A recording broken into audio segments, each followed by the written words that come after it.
Continuation of 8.5. Okay, there's stuff in 8.6 that I skipped only based on time. Okay, and there's actually another section I added to chapter 8 that I've written myself that I'm not even going to cover this year because we're trying to cover different things this year, a little bit more advanced stuff a little bit later. So we're going to finish this chapter with 8.7. And it's called the rational root theorem, really. We're going to use the rational root theorem, but the topic in your book is called finding rational roots. So let's jump right into the rational root theorem. And this looks like a lot, but let me give you the gist of it. What the rational root theorem tells us is this. We can take A0, which is known as the constant, A sub n, which is known as the leading coefficient, and we can take these numbers and just based on those numbers alone come up with a list of possible roots, which is kind of interesting to think about. When we did this work yesterday, the roots could be, remember, any number. They could have been rational roots, they could have been imaginary, they could have been irrational, but we can come up with a list of possible rational roots simply from using the constant at the end and the leading coefficient. Specifically, we are going to be looking at the factors of those numbers. So let's say that at the end of this problem it's a plus 8. What are the factors of 8? 1, 2, 4, 8. So this number could take on 4 values. If this was a 6, 1, 2, 3, 6. So we're going to start these problems by listing the factors of the constant and the leading coefficient. We're going to then take those and write them as a fraction. Okay, P in the fraction is the factors of the constant. Q is the factors, or are the factors of the leading coefficient.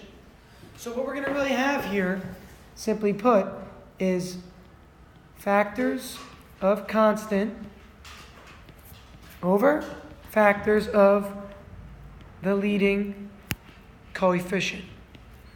And leading coefficient simply means the coefficient of the first term when written in the correct order. Yes? The constant's the last term. Correct. Constant's always the thing without a variable term. Now, because factors of numbers can be positive or negative, like the factors of 8 could be 4 and 2 or negative 4 and negative 2, right? We put a big plus or minus sign out here. And this is equal to all the possible roots. So we are going to be looking for what are called the P's over Q's. I'm going to use that a lot. All the possible roots that are rational roots. So if one of my answers is radical 3, it's not going to show up in this list because this is only a list of rational roots. Rational roots. Maybe underline that right here. Okay, only a list of rational roots. It does not show you imaginary or irrational roots. We'll talk about how to get those in a little bit. Okay, so let's jump right into this first. The first example, it simply says, verify that the roots of this answer, meaning the factor form, the roots we get, hold true to the rational root theorem. So the constant is 40. The leading coefficient is 12. Factors of 40. Annoying, right? It's a big one. We're not going to have ones that are this large for the actual examples. But factors of 40, counting up from the bottom. Go. Who's got them all? From the bottom. Go ahead, Christian. 140, 2 and 20, Hold on. 4 and 10. I was saying count up from the bottom, but that works. Go ahead. What's the next one? 4 and? 4 and 10. Okay, go ahead. 5 and 15. 5 and Sorry. 8. I think that's it, right? Anything else give us 40? 6 and 7 don't work, right? All right, so those are all the possible P values. P meaning the factors of the constant. I put a big gap there, sorry. Ignore that gap. The Q values, the possible factors of 12 in order from lowest to greatest for 12. Go. 1, 2, 3, 4, 6, 5. Okay? Very good. Now, recognizing that all of these can be positive or negative. Again, these are the factors of 40. These are the factors of 12.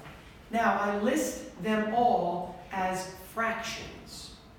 This is a very long list, as you can tell, right? Imagine listing every one of these over all of these. Then 2 over these. Then 4 over these. Then 5 over these. So there are going to be a lot of options for this one. I'm not asking you to find all the options. I want you to just prove that these answers that we get from solving this equation are in this list somewhere. So what are the roots that we get from this equation before we go further? What 3 roots do we get from these 3 factors when set equal to 0? What are the three answers I'm going to get? Alex, go ahead. The first one, x equals? 4, and then 2/3, and then 5/4, -5 Good. There's my three roots, absolutely right. Again, if the factors equal 0, then the roots come about by setting each factor individually equal to 0. So those are my answers for this problem. Do they appear in this list, is the question. Can you somehow give me 5/4? Yeah. Yeah, you can see that here's the 5, here's the 4. Because remember, what are we looking as our list? We're going to do this a little bit more in depth in a minute. We're looking at all the possible plus or minus p over q's. That's the key. We want to look at all those possibilities. Again, there are many possibilities in this example. I can take every p and divide it by every q. Factors or possible roots that repeat, we don't have to list twice though. For example, right, look, 20 over 1 is the same as 40 over 2. You see what I mean? So some of these fractions that we come up with as possible answers will repeat themselves. So the question becomes, are all of these in there? 5/4, yes. This is plus or minus. Remember, these are all plus or minus for all of them. So 5/4 is there. 2/3, well, that could be 4/6 or 2/3, right? Either of those work. Or 8/12. That's also 2/3, isn't it? You see what I'm doing right now? I'm making these all my possible numerators. I'm making these all my possible denominators, and I'm looking at identifying them. And then finally, 4 is just 4 over 1. So what we're going to see here is that our answers that are rational will appear in this list somewhere. Again, this has many possible roots. We're going to look at ones that are a little bit less than that.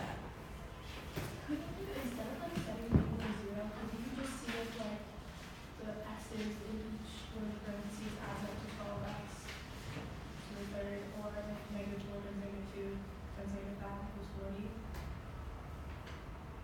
Because when you multiply x by 3x by 4x, you get 12x to the third power. When you multiply x by -2 times 5. Yeah, but that would just show you how that your leading coefficients and your constants hold true to where they came from. My question was, let's get the roots first and see if they just appear on the list. So that's why I set them equal to 0, just to come up with my roots first.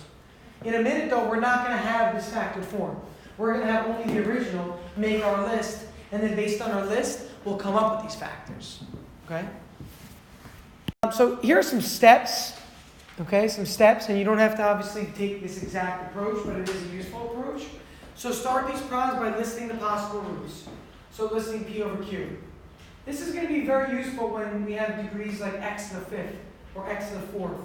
Polynomials of larger degree than like 2 or 3. The second step, using a graphing calculator, determine which of the possible roots may in fact be roots. So let's say my list of roots possibly are like 1/2, 2, and 7. What I can do is I can graph that and see, does it look like there's a root of 1/2 or 2 or 7? Whichever one looks close, we'll then take that value and we'll put it through a synthetic table. What does the remainder have to be if it's a root indeed? What should the remainder be? 0. 0, good. It should be 0. If the remainder is 0, we can take our next equation that comes from that, which we've been calling the depressed equation, and write out the new one. If that next equation is a quadratic, we can factor it, or we can use quadratic formula. So let's go through the process once or twice to see this first. So let's take a look at the first example here. First, what are the possible p's over q's? And then with evidence, give the location of those zeros. So what are the possible p values? P values first. And if you've forgotten, p are the factors of the constant. Go ahead. 1, 2, 5, and 10. Agreed. And the q values? And the q values? Remember, the q values are the factors of the leading coefficient. 1, 2, 3, 6. Agreed. So we need to come up with a list of all the p's over q's. There's a lot. If none repeat, there are how many? 16. You see how this is going to work? You're going to take the first p value, put it over all 4 of these separately. That's 4 possible answers. Take the second p-value, put it over all 4 of these separately. That's the next 4 possible answers. We're going to do this 4 times with 4 of each. So, God bless you. The product of the dimensions, 4 by 4 is 16. So there are 16 possible roots, assuming none repeat. If they repeat, we cross them off. We don't have to write it twice. So let's start with the easiest. Let's start with the p as a 1, and let's put 1 over these 4 separately. So the first possible p over q, so this is my list of possible roots. The first one is 1 over 1, 1 over 2, 1 over 3, and 1 over 6. Again, what have I just done? If you're not sure, take a look at what I'm going to draw, please. What I've just done is this. I've done 1 over 1, 1 over 2, 1 over 3, and 1 over 6. Oh, that's really not a good color. Sorry. Let's use yellow. I've done 1 over 1. I've done 1 over 1, 1 over 2, 1 over 3, and 1 over 6, like that. You see what I'm saying here? Then you do the same process with 2 next. 2 over 1, 2 over 2, 2 over 3, 2 over 6. Then the 5, and then the 10. But anything that repeats itself, we're going to ignore. So we start with 2 next. So I go ahead and I write 2 over 1. That doesn't repeat anywhere. 2 over 2. Do I have to write 2 over 2? I see a lot of people shaking their head no. How come? What's already there? 1 over 1 is really 2 over 2. So I'm not going to write 2 over 2 again. Again, I'm looking, this is 2 divided by 2. But the next one is 2 over 3. There's no 2/3 anywhere, so I'm going to write that. And you know what? Actually, for today, just for this example, I'm going to do this. Just so we see that it's a repeated one, okay? I'm just doing it for the example today. You absolutely should not waste your time and write another one when it doesn't actually become a unique value. And then finally, 2 over 6. But hey, 2 over 6 is really what? Everybody. 1/3's already here, right? So 1 over 1 and 1/3 cover these two, so those I don't need to repeat. And then I move on to the next one. 5 over 1, that's nowhere to be seen. Next is 5 over 2, nowhere to be seen. 5 over 3, nowhere to be seen. And then 5 over 6. Those are all unique. None of those have been repeated from earlier. And then last but not least, I take my 10. 10 over 1, that's unique. 10 over 2, is that unique? How come? We already have 5 over 1. Then I have 10 over 3, is that unique? Yeah, looks like it is, right? And then finally 10 over 6. Is that unique? What is 10 over 6, really? Everyone? 5/3, which is already on my list. So everything you see crossed off already appeared somewhere else. So there's no need to write it twice. But look at this, guys. We've only canceled 4. So how many possibilities out of 16 do we have? We have 12 possibilities. So you could sit here all day and try them all in synthetic tables. And actually, in the past, I've taught like an extra section after this, which I'm not teaching this year. I've actually taught students little weird things like rules based on the signs in your synthetic table, plus and minus, based on certain values. You can actually start with one value and know to go higher or lower. It's kind of a weird, it's called a search technique. I learned it in college. Now, what I'm going to teach you guys to do for the sake of time and because you have calculators in high school, look at your calculator, go ahead and graph the original function. Okay? Graph the original function at the top. Once you've graphed it, hit zoom 6 and see which of these roots looks like it might be an x-intercept on the graph. Remember, we're finding the zeros of the function, which are really the x-intercepts on the graph. So if I were to graph this on my calculator, I want to get an idea of which of these might work. Now remember, some of the things on the calculator might not be true. So if you see something that shows up between 1 and 2, it might be square root 2, like 1.414. That's not rational, so it wouldn't work. So it doesn't always have to work, so we're trying to see what will and will not work for this problem.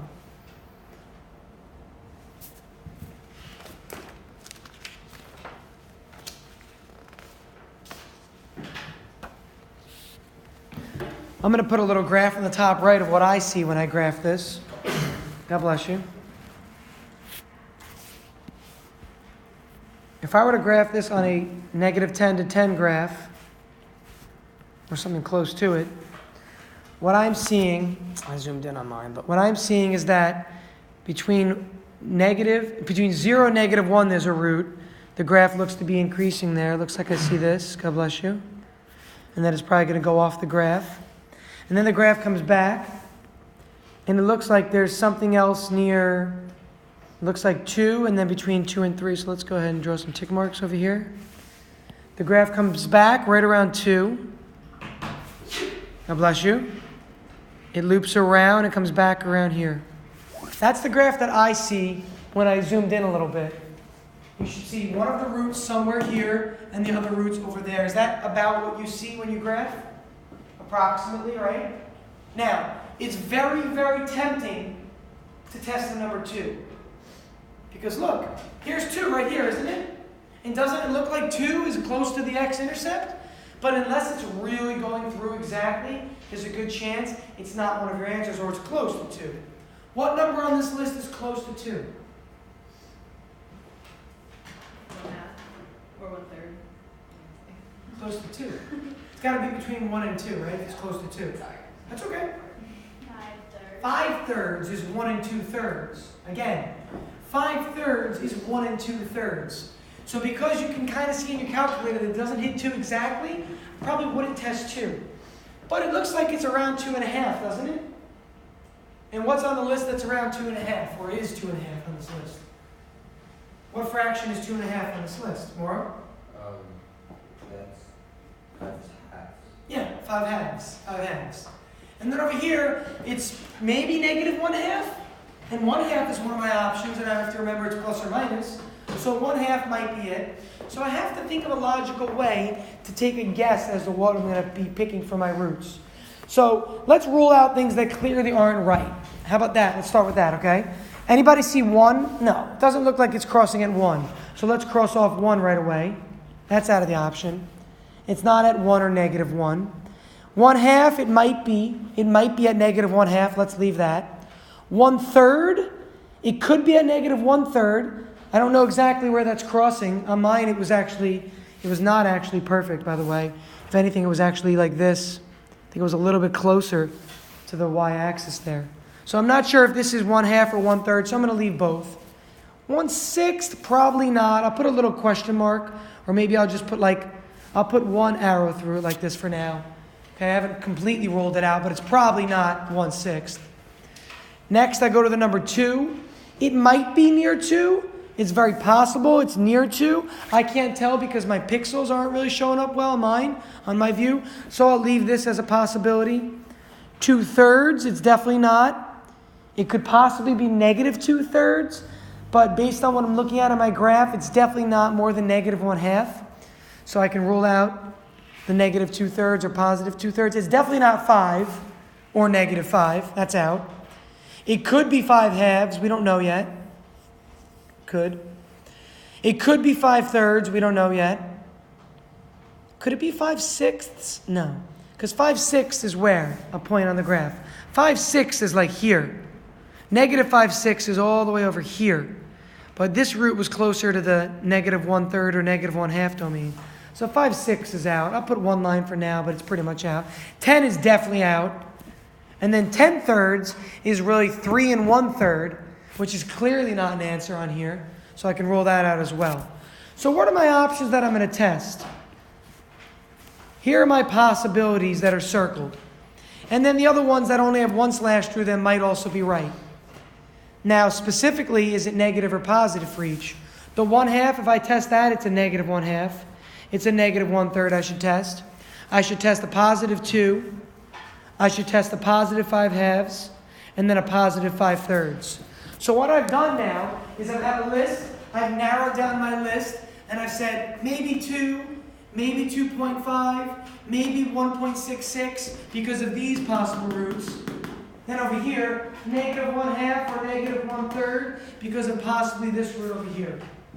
So I've designated the 5 roots that I need to test instead of testing what looks like would have been 24 possibilities. Remember, we had 12 possibilities out of 16, but there was plus or minus, right? So in reality, we had 24 possibilities. We just rolled 24 possibilities down to simply 5. So the technique is very useful to making your search criteria much quicker. Okay, it helps you to speed up the process when you're doing this. So I'm going to go ahead and make my synthetic table. I want to see which of these are actually roots. I'm going to start with one I know will not work, because I know what the answers I've written down. I'm going to start with one that looks like it might work, but is not the right answer. So I'm going to start with -1/2. I'm going to say, you know what, when I was looking at this, it looks like this crosses around -1/2. Look where I'm pointing, right up here. It looks like it crosses at around -1/2, but I don't know. I'm going to start with testing that. Across the top, I have to put my coefficients, 6, -25, 21, and 10. And I'm going to run -1/2 through the process. I'm going to bring down the 6 to start. Don't let fractions make you confused. Don't let fractions make you confused. If you need to do scratch work on the side, do it. But use common sense. -1/2 times 6. Well, what's 1/2 of 6? What's 1/2 of 6? It's 3. So when I multiply these two, it's just -3, right? Do we see that? Do the math in your head sometimes when it's halves. So this is going to become -3 plus -25 gives me -28. Next. -1/2 times -28 is what? You can call these out. +14. +14 plus 21. Last but not least, I know it's not going to work. Because when I take 1/2 of 35, isn't that going to give me a decimal? And there's no way I can add 10 to a decimal to give me 0, right? The goal is to figure out what this comes out to be. I could do it. It's -17.5 plus 10 is -7.5. So what do I know? I know that this is a coordinate. The coordinate is -0.5 and -7.5. Remember from yesterday's class that this is what you're really putting in for x. And what comes out is really y. Again, this is what goes in as x. This is what comes out as y. So this isn't right, but it's close. 7.5, -7.5 is pretty close to 0. So that means that the 1/2 was probably close to -1/2. It didn't work though. So what should I probably try next? The -1/3. Because these other possibilities are all for the other side. Okay, so let's try -1/3 here. And depending upon what you try first, your answer is going to be the same, but the process may look different. So watch what I'm going to do. Check this out. I'm just going to continue with the next line. I'm not going to make a new table yet. I don't make a new table until I get a 0 remainder. What I call this is a running table. So what I can do now is make believe that this row doesn't exist. In your mind, cross off this row. You could even cross it off, but later on, what you're going to see is that there are certain trends. The thing that I'm really not teaching you, see how these signs alternate here? See how the signs are physically alternating? And because this is a negative that we tested, believe it or not, it means that this is called a lower bound, which means that no numbers less than -1/2 will work. Which is good that we use this, because this is a little bit bigger, right? -1/2 is here, -0.33 is here, 0 is here. This is really called a lower bound. So this row is pretty useful, but for the sake of today, I can make believe that, you know what, it didn't work, just cross it off. Now just go to the next one. Bring down the 6 again, and go through the process.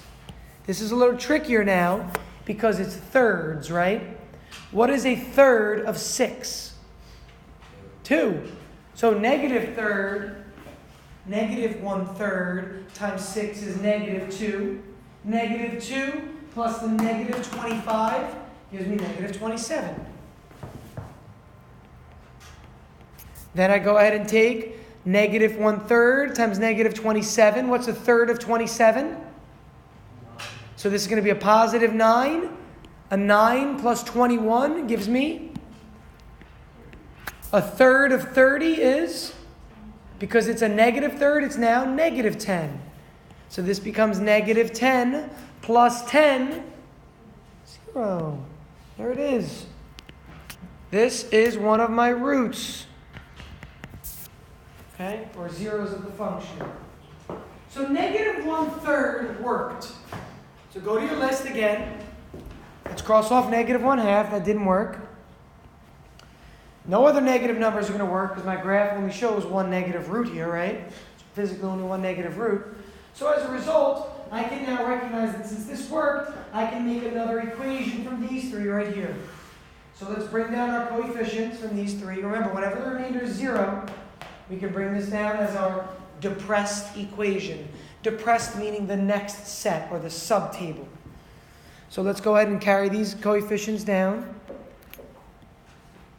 Because I started with a cubic, my next equation is what? Quadratic.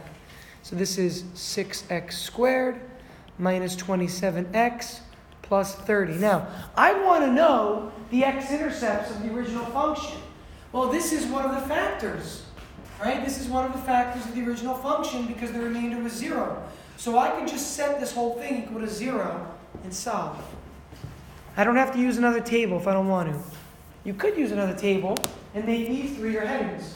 But because it's a quadratic, don't make another table. Just either factor, which is kind of annoying to factor this, right? Or quadratic formula. What comes out of all these coefficients though? If I wanted to make life easier, what should I take out? A 3. Let's go ahead and pull 3 out.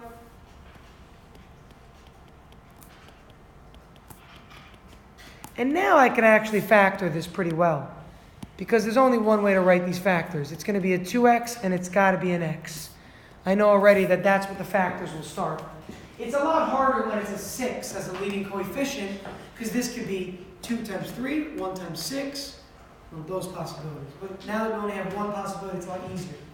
And what multiplies to give us 10 is pretty much 5 and 2, or 1 and 10.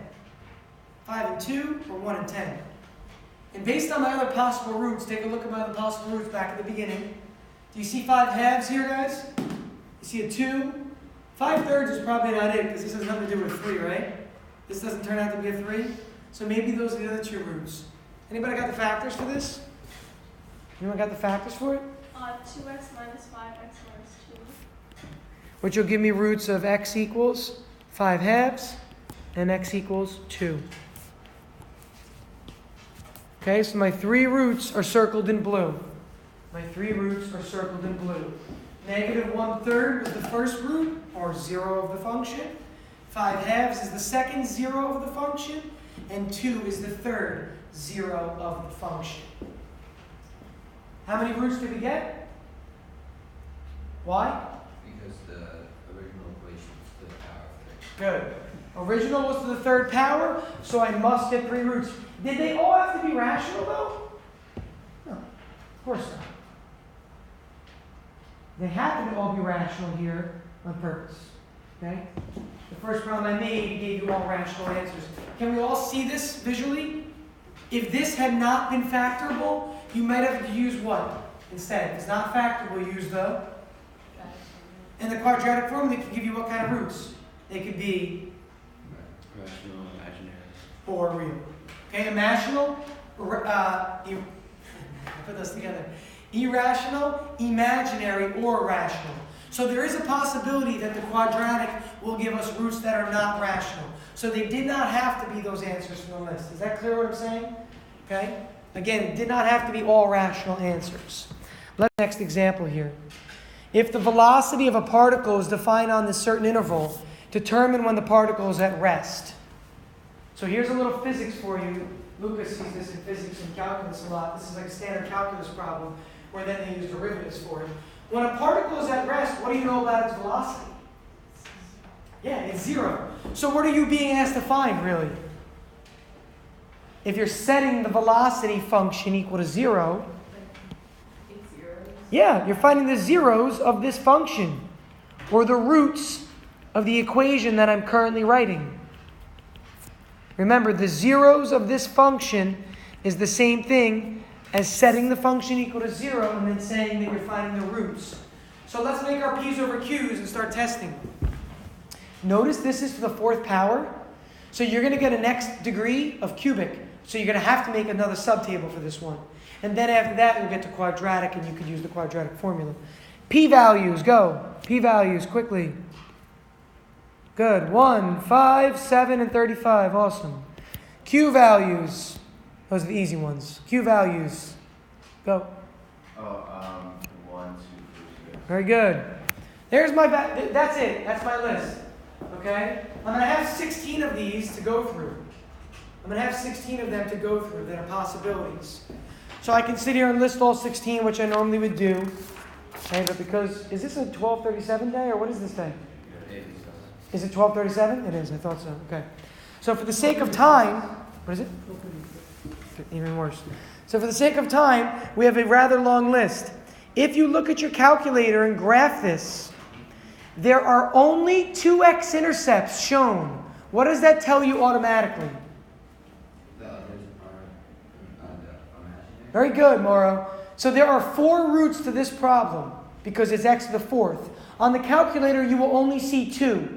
The other 2 that don't show up are imaginary by default. If roots don't show on a graphing calculator, they are imaginary. Okay, there's another thing called repeated, which we'll talk about that a little bit later. But for now, they are imaginary. So the only ones that look like they can possibly work on the calculator are 1/2. It looks like my graph, if I were to graph this. It looks like my graph is this. And then it comes back around a little bit after 2. Okay, my graph, it kind of goes off the scale. I think it goes down further and does this, right? Probably does something weird in the middle or something. I don't care about that region. So I would probably test 1/2 because 1/2 is one of my answers. And then here, that's a little more than 2. So think of 2 1/2. That's 5 halves. You can try that. Or 2 1/3. 2 1/3 would be 7/3. You can try that. So please, tonight, you have to finish your problem set, which is 8-7.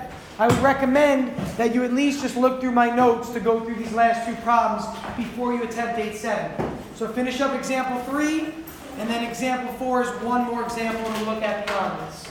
Okay, so again, finish example 3, the last part, and go through example 4. If you like the video, use the video. If you like the notes, look at my notes. I'll put them up there. Okay, guys? All right, problem sets. I made a review test also for the weekend. I haven't done that ever. But save it for the weekend because you have a lot to do tonight. Okay, don't let that confuse you. Is this one of the shorter problem sets? 8-1 through 8-7, not including 8-6. There's not that many problems. There's not many problems, but some of them are long. Like these are lengthy. So they might take a little while. I've done 8-1, 8-2. Yeah, the beginning stuff is very quick, very short, yeah. What's the problem test due tomorrow? What about is there 8-7? 8-7 homework is not due till Friday. So you don't have to do the 8-7 homework. You should have most of your problem set done at this point. My hope was that you did the 8-7 part of the problem set tonight, and then tomorrow night you do the 8-7 homework. And we don't have class Friday, so the 8-7 homework has to be submitted electronically.